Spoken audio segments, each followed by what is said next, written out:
মাননীয় স্পিকার, আমি পুরা সময়টা জুড়ে সমস্ত মাননীয় সংসদ সদস্য যারা বক্তব্য রেখেছেন তাদেরকে সম্মানের সাথে অনুধাবন করার চেষ্টা করেছি।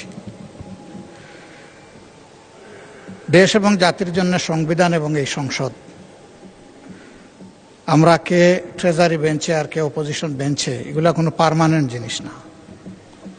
এই স্বাধীন বাংলাদেশেই কিছু কিছু দল তারা ওখানে বসতেন, আজকে তারা কোথাও নেই। আবার এখানে যারা বসতেন মাঝে মধ্যে ওখানেও বসতেন, আজকে তারা এখানে বসা আছে। এটাই গণতন্ত্রের সৌন্দর্য। আমরা দলের অভিপ্রায় নয়, জনগণের অভিপ্রায়টাকেই আমরা সম্মান দিয়ে এখানে এসেছি এবং এই প্রস্তাবটা উত্থাপন করেছি। অতি গুরুত্বপূর্ণ বক্তব্য রেখেছেন মাননীয় স্বরাষ্ট্রমন্ত্রী। যেহেতু আন্দালির রহমান পার্থ সাহেব এখানে নেই, এই জন্য আমি ব্যাপারে কোনো কথা বলবো না। উনি ফায়ার করেছেন, কিন্তু কিছু কিছু ফায়ার ওনার ব্যাক ফায়ার হয়ে গেছে।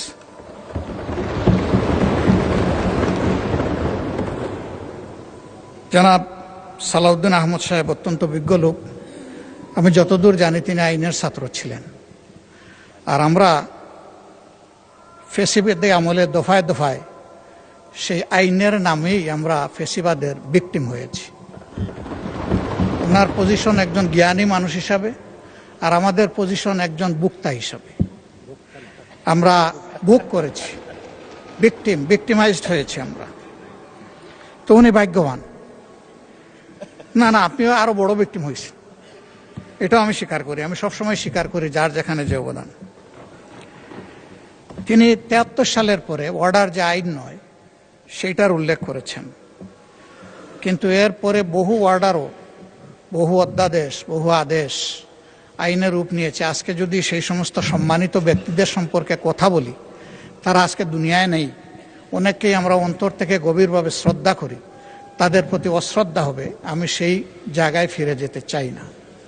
আবারও বলবো, সংবিধান এবং আইন মানুষের জন্য, আইন কিংবা সংবিধানের জন্য জনগণ নয়।